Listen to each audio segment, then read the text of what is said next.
ప్రభునందు ప్రియమైన బిడ్డలారా, దేవుని వాక్యం సెలవిస్తూ ఉన్నది ఏమిటంటే, దేవునిలో మనము బలమైనటువంటి వారుగా ఉండాలి. అందుకే నేనేమంటానంటే, దేవుని యొక్క ఉన్నతమైనటువంటి సన్నిధిలో మనము ఎప్పుడూ కనిపించగలిగినటువంటి వారుగా ఉండాలి. దానియేలు అనే భక్తుడు ఉంటాడు. ఆయన పిల్లలు రోజుకు 3 సార్లు కనిపించేవాడంట దేవుని దగ్గర. ఎన్నిసార్లు? రోజుకు 3 సార్లు కనిపించడం అంటే ఏంటంటే, ఎక్కడ పడితే అక్కడ తిరగడం కాదు, ముమ్మారు ప్రార్థన చేసేవాడే. అందుకే నేను అంటాను, ఒక బానిస అయినటువంటి వాడు ఒక ప్రధానుడైపోయాడు. కారణం ఏమిటంటే, చాలామందికి అర్థం కానిది ఏమిటంటే, ఆధ్యాత్మికమైనటువంటి విలువలు, అర్థం కానిటువంటి విషయాలు ఏమిటంటే పిల్లలు గమనించండి. విలువలు కనుక మనం తెలుసుకుంటే, వాక్యం యొక్క సారాంశం కనుక మనం తెలుసుకుంటే, ఏ రోజు వాక్యానికి మనం దూరంగా ఉన్నాం. దేవుని యొక్క పిల్లల ఉన్నతమైనటువంటి ఆ యొక్క పిల్లల శక్తిని మనము రుచి చూచినట్లయితే, దేవుడు లేకుండా ఒక క్షణం కూడా మనము ఉండలేము.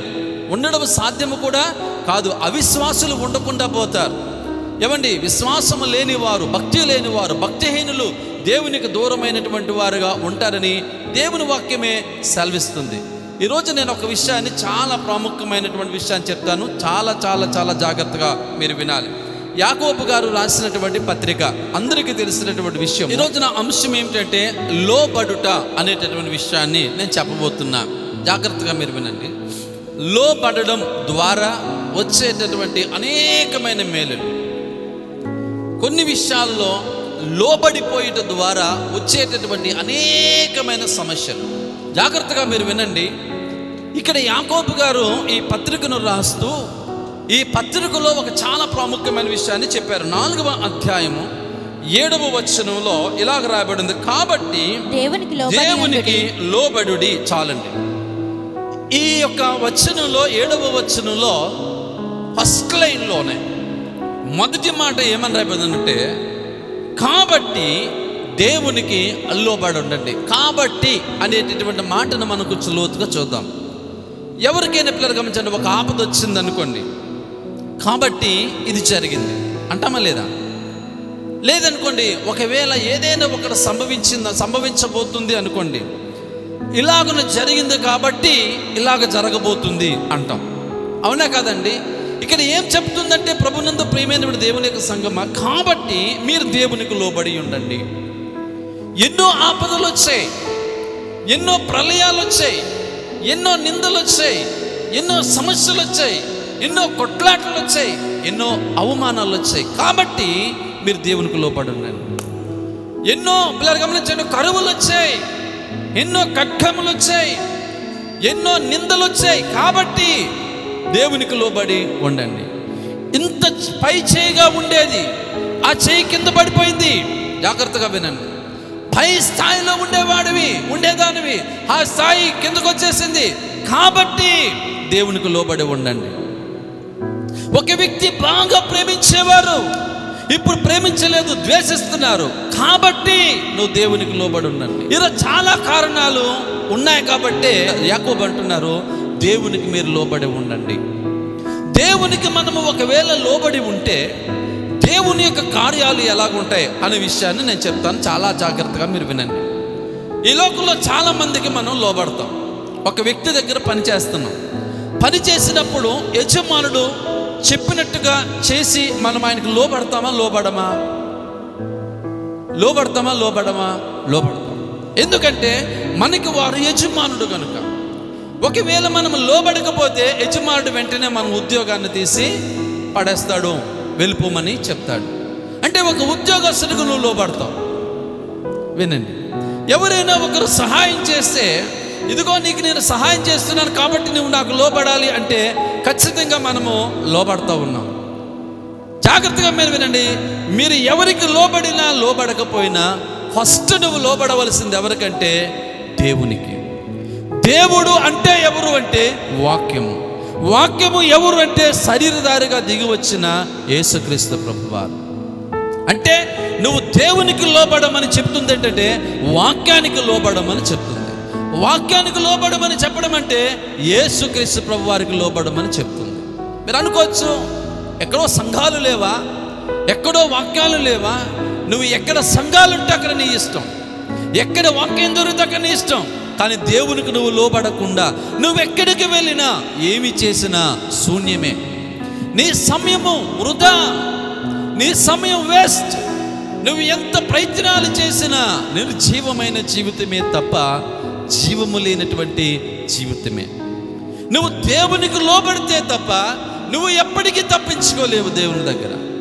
దేవునికి లోబడితే తప్ప ఏ విధముగా మనము రాణించలేము, ఏ విధముగా కూడా పిల్లలు గమనించండి, మనము ఫలించలేము. దేవునికి మీరు లోబడండి.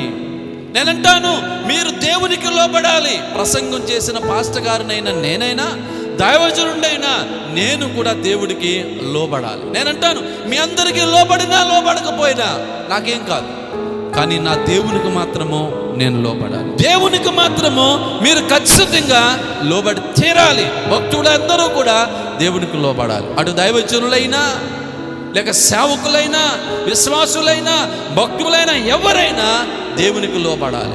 ఇప్పుడు దేవునికి లోబడాలంటే దేవుడు నాతో మాట్లాడలేదు కదా, నేను ఎలా లోబడాలని నువ్వు అనుకోవచ్చు. దేవుని మాటలే దేవుని వాక్యం. దేవుని వాక్యానికి నువ్వు లోబడకపోతే ప్రమాదం సుమి, చాలా ఘోరమైన ప్రమాదం. దేవుని మాటకు లోబడలేనటువంటి భక్తులు ఎందరో అల్లకల్లోలైపోయారు. మన కళ్ళ ముందు ఎందరినో చూస్తున్నాం. దేవుని మాటకు లోబడలేని ఎందరో ధనికులు దరిద్రులైపోయారు. దేవుని మాటకు లోబడిన దరిద్రులు ధనవంతులైపోయారు. దేవుని మాటకు లోబడినటువంటి పాపులు ఎందరో ఈ భూమి మీద లేకుండా పోయారు. అదే దేవుని మాటకు లోబడిన పాపులు పరలోక రాజ్యములో ఉండడానికి ఈ భూమి మీదే సజీవులుగా జీవిస్తున్నారు. ఏమి జరుగుతుంది ఇదంటే దేవుని వాక్యానికి లోబడుతున్నారు. దేవుని వాక్యానికి లోబడి జీవించిన ప్రతి వారు కూడా అద్భుతమైనటువంటి ఆశీర్వాదాలు పొందేవారుగా ఉంటారు. ఈరోజు నేను అంటాను, దేవుని మాటకు లోబడలేనటువంటి భక్తులు ఎక్కువైపోయారు. తెలుసా మీకు ఆ సంగతి? బయటికి భక్తి కలిగిన వారుగా కనపడతా ఉన్నామే, కానీ దేవునికి మాత్రం లోబట్టంలే. దేవుని వాక్యానికి లోబట్టంలే. దేవుని వాక్యం చెప్పినట్టుగా చేయటం లేదు. దేవుని మాటకు చెప్పినట్టుగా చెయ్యకుండా ఏదేదో చేస్తున్నాం. ఇప్పుడు చాలామంది జీవితాలు చూడండి, ఇటు దేవుని వాక్యంలో కొన్ని పద్ధతులు ఉంటాయి, కొన్ని సిద్ధాంతాలు ఉంటాయి, కొన్ని నియమాలు ఉంటాయి. ఎవరికి లోబడుతున్నావు? దేవునికి లోబడుతున్నావా? అనవసరమైన వాడికి లోబడుతున్నావా? ఆలోచించాలి. పిల్లలు గమనించండి, ఒక మంచి జీవితాన్ని జీవించిన వాడు, పిల్లలు గమనించండి, పవిత్రమైన వాడుగా ఎంచబడతాడు భూమి మీద. పిల్లగా ఆయనకు ఒక శ్రేష్టమైన ఫలము ఉన్నది. ఆయనకు ఒక శ్రేష్టమైనటువంటి గొప్ప యోగ్యకరమైన ఆశీర్వాదాలు ఉన్నాయి. కానీ దేవునికి ఎదురుబాటు చేసి, దేవునికి తిరుగుబాటు చేసి, దేవునికి లోబడలేనటువంటి జీవితాలు ఎలాగుంటాయంటే పిల్లలు గమనించండి, ఫలము లేని వారుగా ఉంటారు. ఇన్ని ఫలాలు ఉంటాయి, ఒక్కరోజే ఎండిపోయిపోతాయి. ఏమి లాభం? ఏమి లాభం? ఇంత ధనం ఉంటుంది, ఒక్క ఆపదలోనే అన్ని కొట్టుకుపోతాయి. ఏమి లాభం? ఏమిటండి లాభం? ఇంత బలగం ఉంటుంది, పిల్లలు అందరూ ఒక్కసారి పిల్లలు గమనించండి, కట్టుకట్టినట్టుగా పిల్లలు గమనించండి, ఆ బలగమంతా పిల్లలు గమనించండి దూరం అయిపోతారు. ఏమి లాభం? నీ కళ్ళుకి ఇవన్నీ ముందు కనపడతాయి, కానీ పిల్లరా దేవునికి లోబడక జీవించినప్పుడు ఇవన్నీ ఏమైపోతాయి అంటే దూరం అయిపోతాయి. ఒక్కరోజు చాలు, ఒక గంట చాలు అవన్నీ దూరం అయిపోవడం. నన్ను ప్రభునందు ప్రేమైన బిడ్డలారా, యాకోబు ఏమంటున్నాడంటే, కాబట్టి మీరు దేవునికి లోబడి ఉండండి. ఇదిగో ఒక సజీవమైన దేవుని వాక్యం మీలోనికి వచ్చింది. బైబిల్లో ఉన్న వాక్యమును నువ్వు పట్టుకోవాలి. బైబిల్లో ఉన్న వాక్యము నీలోనికి రావాలి. బైబిల్లో ఉన్న వాక్యం యొక్క విలువలు నీకు తెలియాలి. వాక్యము దేవుడు అని తెలుసుకోవాలి. ఎవరని తెలుసుకోవాలి? దేవుడు వాక్యమై ఉన్నాడు అని తెలుసుకోవాలి. అందుకే యోహాను సువార్తలో చెప్తాడు, ఆదియందు వాక్యమును, వాక్యము దేవుడై ఉండును, దేవుడే ఆ వాక్యమే శరీరధారిగా ఈ లోకానికి దిగి వచ్చును. మొదటి అధ్యాయంలోనే ఉంటుంది. నేనేమంటున్నానంటే, ఆ వాక్యము నీ దగ్గరకు వస్తుంది. నీ దగ్గరికి ఎందుకు రావాల్సి వస్తుందో ఆలోచించండి. అంటే నీ జీవితాన్ని, నీ స్థితిని, మీ బ్రతుకులను మార్చడానికి నీ దగ్గరికి వస్తావు. పిల్లలు గమనించాలి, ఇప్పుడు మనము లోబడవలసింది ఎవరికి? ఓ 4-5 సందర్భాలు చెప్తారు, చాలా జాగ్రత్తగా మీరు వినాలని మనం చేస్తున్నాను. ఒకటి పిల్లలు గమనించండి, మనము దేవునికి లోబడి ఉండాలి. ఎవరికి? మోసగాళ్ళకి మనం లోబడవలసిన అవసరం లేదు. లోకంలో, పాపంలో, శాపంలో ఉన్న వాళ్ళకి మనం లోబడవలసిన అవసరం లేదు. నీకే మేలు చేయలేని వారికి నువ్వు లోబడవలసిన అవసరం లేదు. ఇర్మియా గ్రంథము 4వ అధ్యాయం, చాలా జాగ్రత్తగా మీరు వినండి. ఇర్మియా గ్రంథము 4వ అధ్యాయంలో ఓ మాట రాయబడి ఉంటుంది. 4వ అధ్యాయంలో 3-4 వచనాలు చూడండి. ఇక్కడేమో దేవునికి లోబడి ఉండండి అన్నారు. ప్రవక్త అయినటువంటి యిర్మీయా యూదా వారిని యెరూషలేములో ఉండేవారిని బట్టి, దూరముగా జీవించుచున్నవారు, లోకంలో జీవించే వారిని బట్టి ఏమంటున్నారంటే బీడు బారిపోయినటువంటి వారిని దున్నండి. వాక్యం అంట కఠోరమైన హృదయాలు కలిగిన వాళ్ళు దున్నాలి. ఎవరిని? బండబారిపోయినటువంటి దేవుని యొక్క వాక్యానికి లోబడలేని వారిని దున్నాలి వాక్యం ద్వారా అని బైబిల్ చెప్తుంటే, మన వాళ్ళు ఎక్కడ దున్నుతున్నారు? బీడు బారినటువంటి దానిని దున్నేసి మీరేం చేశారంటే గమనించారు, దానిలో శ్రేష్టమైన విత్తనాలు వేయండి. ఏమంటే శ్రేష్టమైనటువంటి విత్తనాలు వేయండి. సేవకుల్ని దేవుడు ఈ భూమి మీద ఎందుకు ఉంచాడో చెప్పనా?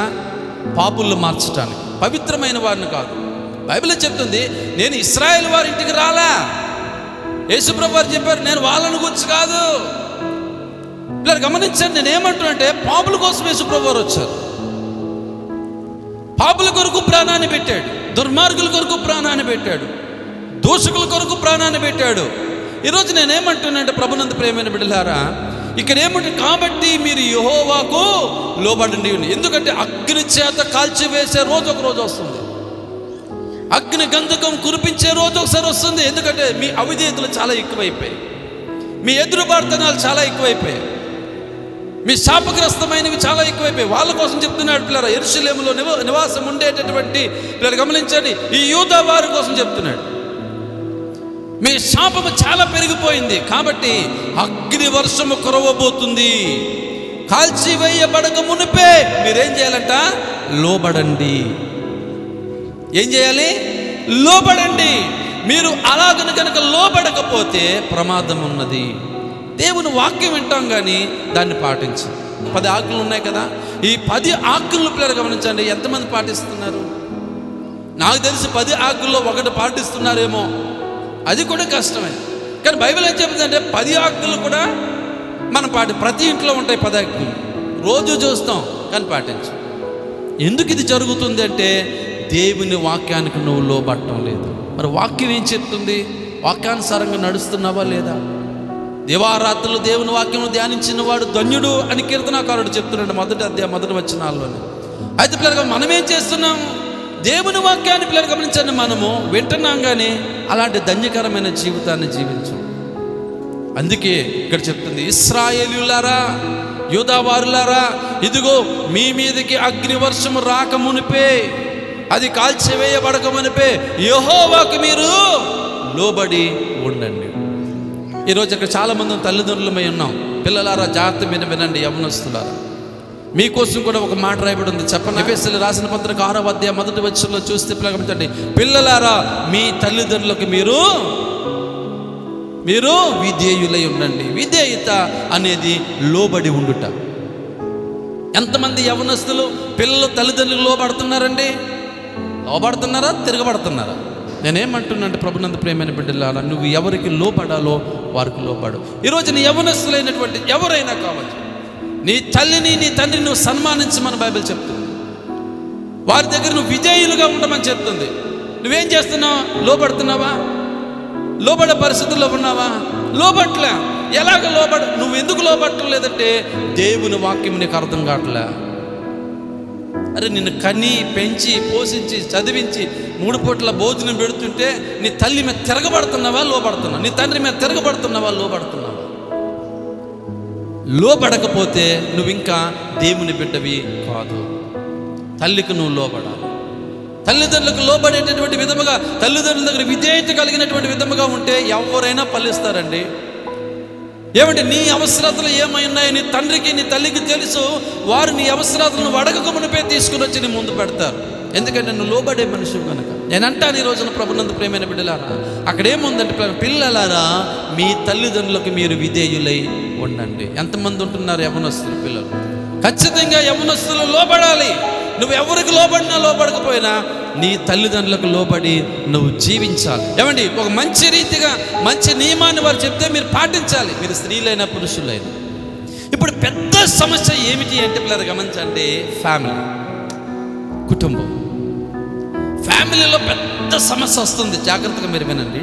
మొదటి పేతురు 3:1 అందరికీ తెలిసిన విషయం ఏమంటే, అటువలే స్త్రీలారా మీరు మీ స్వంత పురుషులకు లోబడి ఉండండి. నేను చెప్పే ప్రతి వచనంలో లోబడి అనే పదం ఉంటుంది.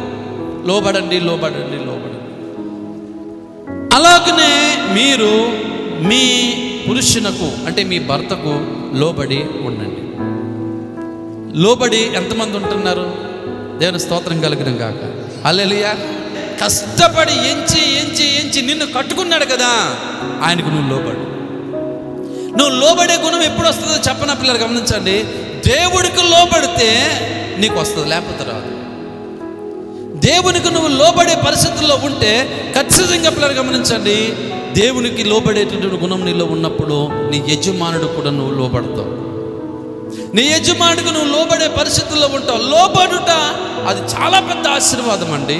మీరేమనుకుంటారంటే, ఎందుకు లోబడిపోవాలి మేము అంటే, నేనంటాను దేవుడికి లోబడితే ఎన్ని ఆశీర్వాదాలు ఉన్నాయి. అందుకనే దేవుడు అంటాడు, ఈ నా ప్రజలు నాకు లోబడనొల్లని వారై ఉండుట ద్వారా ఉగ్రతలో వారు పడిపోతున్నారు.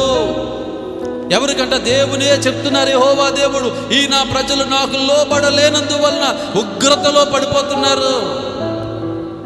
ఏమండి, ఎందుకు దేవునికి లోబడవు? పవిత్రమైన గ్రంథాన్ని పట్టిన మనము దేవునికి లోబడి జీవించాలి. అక్కడ అంటుంది, మీ స్వపురుషులకు మీరు లోబడి ఉండండి. మా ఆయన నన్ను ప్రేమించలేదమ్మా, మా ఆయన నన్ను ప్రేమించలేదమ్మా. ఎందుకు ప్రేమిస్తాడమ్మా? నువ్వు లోబడకపోతే. నువ్వు లోబడు, విధేయత చూపించు. ఏమండి, శరీర రీతిగా ఉంటే ఖచ్చితంగా నేను అంటాను, నిన్ను అందరికంటే ఎక్కువగా నేను ప్రేమిస్తాను. ఒక అక్క కంటే, చెల్లి కంటే, నేనంటాను తల్లి కంటే కూడా నిన్ను ఎక్కువగా ప్రేమిస్తాడు. ఎప్పుడో చెప్పనా, నువ్వు లోబడాలి. బైబిల్ చెప్పింది లోబడమని, తిరగబడమని చెప్పలే. తిరగబడుతున్నాము అంటే పిల్లలు గమనించండి, దైవ కార్యాలు మనము చూడలేము. అందుకే 5:5 కూడా మరొక మాట రాయబడి ఉంటుంది. 5వ అధ్యాయము 5వ వచనంలో మరొక మాట రాయబడి ఉంటుంది. చూడండి, చిన్నలారా మీరు పెద్దలకు, ఎవరలారా? పెద్దవాళ్ళకి లోబడండి. చిన్నోళ్ళు కూడా పెద్దోళ్ళకి లోబడాలి. ఇప్పుడు చిన్నోళ్ళు పెద్దోళ్ళ మీద తిరగబడుతున్నారు. ఓ పండగ పూట కూడా సంవత్సరం అంతా మీకు వచ్చే పాకెట్ మనీ దాస్తే మీ అమ్మగారికి చేరకొనొచ్చు. పాకెట్లో మనీ ఎప్పుడు ఉంటుంది? పాకెట్లో పన్నెంటనే మనీ పోయే దగ్గరికి పోతుంది కదా అండి. ఏమీ లేకుండా తిరగబాటు తిరగబాటు తిరగబాటు. ఎవరి మీద తిరగబాటు?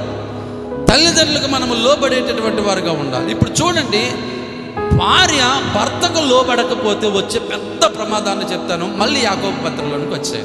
ఇక్కడ ఏమని రాయబడిందంటే 4వ అధ్యాయం 1వ వచనంలో, మీరు కనుక ఒకవేళ లోబడకపోతే మీలో యుద్ధములను పోరాటములను దేని నుండి కలుగుతున్నాయి? ప్రశ్న జాగ్రత్తగా వినండి. ఎందుకు జరుగుతున్నాయి మీ ఇళ్ళల్లో గొడవలో? కారణం ఎప్పుడైనా చూసారా? తెలుసుకున్నారా? మీ ఇంట్లో ఎందుకు గొడవ అవుతుందో తెలుసారా? ఏ రోజు ఆలోచించారా? అన్ని సమకూర్చుకున్నా సన్నగా గొడవ అయిపోతుంది. ఎక్కడికో వెళ్ళాలనుకుంటున్నారు, వెళ్ళే ముందే గొడవ అయిపోతుంది. ఏమండి, అన్ని రేపు కోసం మంచిగా అన్ని చక్కగా అన్ని సమకూర్చుకున్నారు, రేపేదో ప్లాన్ చేశారు ఒక మంచి ప్రోగ్రాం కోసం, సన్నగా యుద్ధం వచ్చేస్తుంది. ఏంటంటే కారణం? ఏ రోజున ఆలోచించారా? ఎందుకు ఇలా జరిగింది?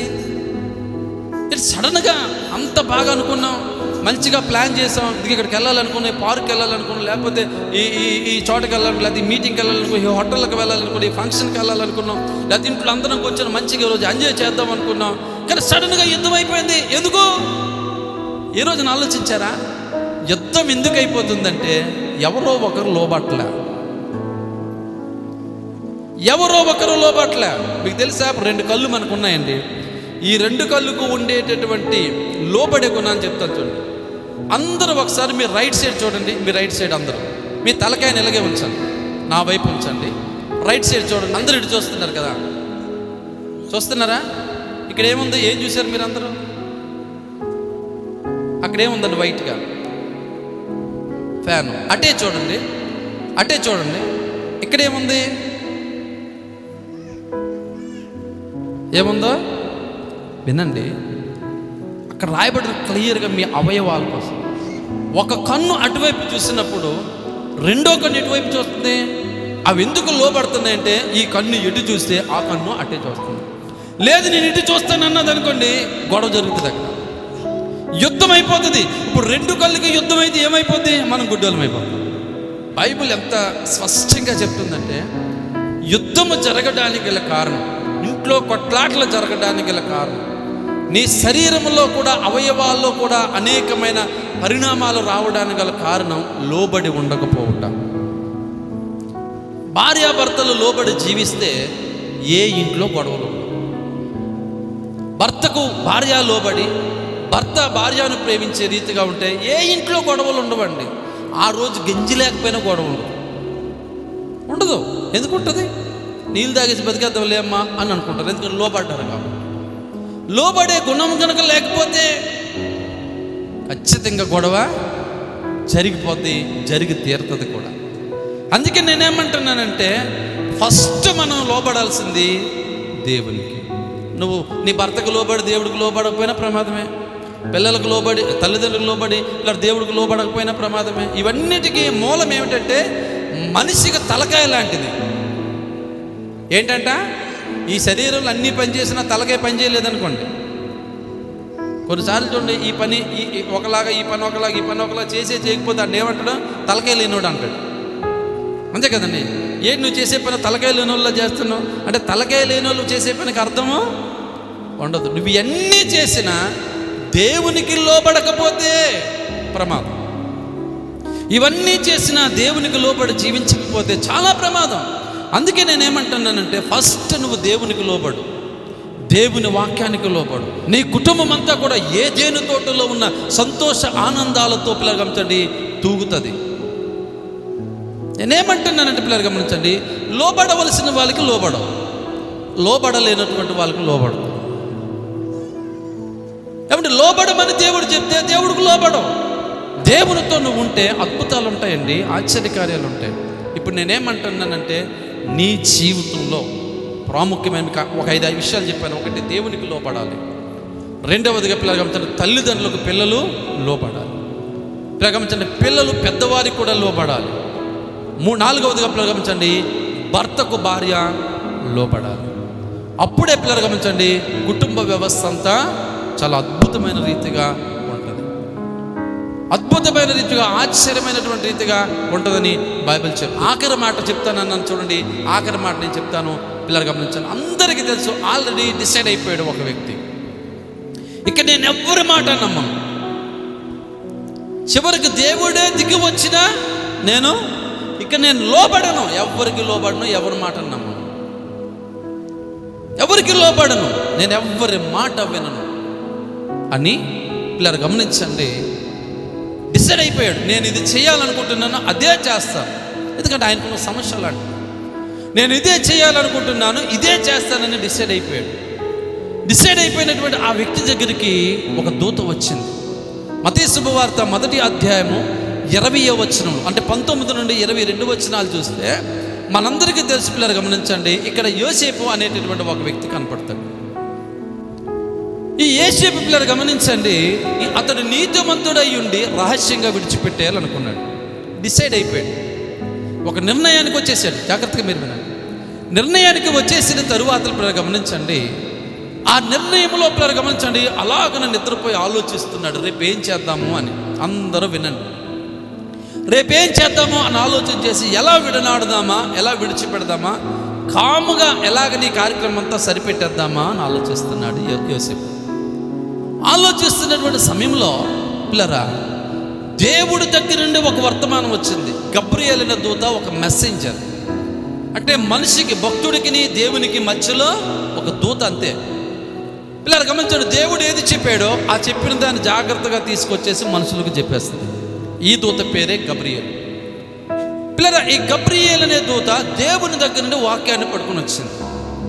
దేవుని దగ్గర నుండి వాక్యాన్ని పట్టుకుని వచ్చి, యోసేపు నీవు నీ భార్యని చేర్చుకో అని చెప్పింది. జాగ్రత్తగా మీరు వినండి. ఆయన స్వప్నమందు ఈ మాటలన్నీ విన్నాడు. నువ్వు అలా చేయొద్దు, కన్యకైనప్పటికీ పరిశుద్ధాత్మ చేత ఆమె గర్భవతి అయ్యింది కాబట్టి నీలో కానీ ఆమెలో కానీ ఏ పొరపాటు లేదు, ఏ భేదము లేదు. పవిత్రమైనటువంటి కన్యత్వాన్ని బట్టి ఆమె పవిత్రాత్మ చేత గర్భవతి అయింది.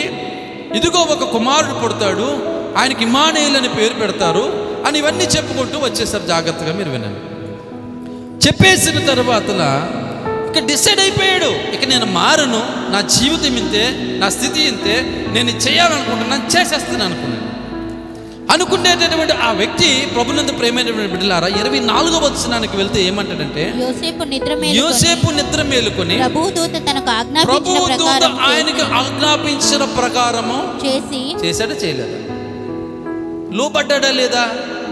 అరే ఎందుకు నాకు ఈ తలకైన అనుకునేవాడంట 24వ వచనంలో ఏమంటుందంటే, దేవుని యొక్క దూత దేవుని దగ్గర తీసుకుని వచ్చిన మాట చొప్పున చేశాడు.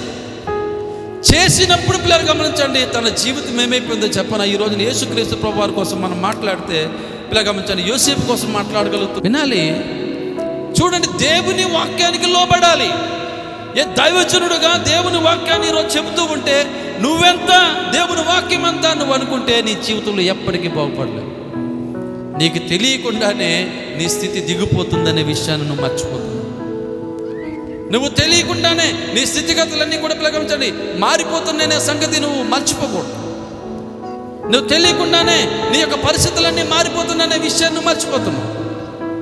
నేనేమంటున్నాను, బయటికి పచ్చగానే ఉన్నాం అనుకుంటున్నావు, కానీ పాడైపోతున్నావు. లోపల పాడైపోతుంది, నీ స్థితి పాడైపోతుంది, నీ దాంపత్య జీవితం పాడైపోతుంది, నీ కుటుంబ వ్యవస్థ పాడైపోతుంది, నీ సంపద పాడైపోతుంది, నీ సంపాదన పాడైపోతుంది, నీ ఆరోగ్యం తెలియకుండానే లోపల పాడైపోతుంది. నేను అంటున్నాను, యేసేపు పిల్లలు గమనించండి, దేవుని యొక్క మాటకు లోబడి చేర్చుకున్నాడు కాబట్టి దీనికోసం ఆయన గొప్పగా చెప్పుకుంటున్నాం. అవునా కదండి? ఈరోజు నేను అంటాను, దేవుళ్ళో ఉన్నాము కనుక ఇప్పుడు మనం ఎవరికి లోబడాలి? దేవునికి లోబడాలి. నేను అంటాను, ఈ రోజున ఇప్పుడు చెప్పబడిన ఈ 5 విషయాలు మీరు పాటించి చూడండి. యాకోబు గారు అదే చెప్పారు, కాబట్టి మీరు దేవునికి లోబడండి. కాబట్టి అనే వెనకాల చాలా ఉన్నాయి.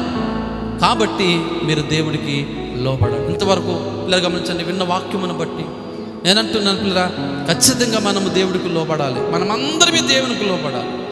భార్యలుగా మీరు లోకంలో ఎవరికి లోబడద్దు, మీ స్వపురుషుడైన నీ భర్తకు నువ్వు లోబడు, ఖచ్చితంగా లోబడి తీరాలి. పిల్లలు కూడా తల్లిదండ్రులకు పిల్లలు గమనించండి, వారు లోబడి తీరాలి. ఇలాగ జరిగినప్పుడు ఖచ్చితంగా మన వ్యవస్థ చాలా బాగుగా ఉంటుంది. మన వ్యవస్థ ఎప్పుడు అల్లకొల్లోలమైన రీతిగా ఉండదు.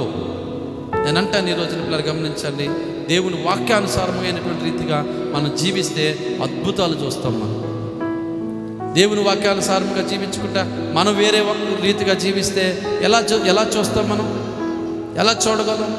ఎలా దేవుని యొక్క మేలు చూస్తాం, దేవుని కార్యాలు చూస్తాం? అందుకని నేను అంటాను, ఈ రోజున ప్రభునందు ప్రియమైన దేవుని సంఘమా, దేవునికి లోబడండి. లోబడి దైవాశీర్వాదాలన్నీ కూడా మీరు పొందుకోండి. దేవుడి మాటలను దీవించి ఆశీర్వదించును గాక. ఆమేన్.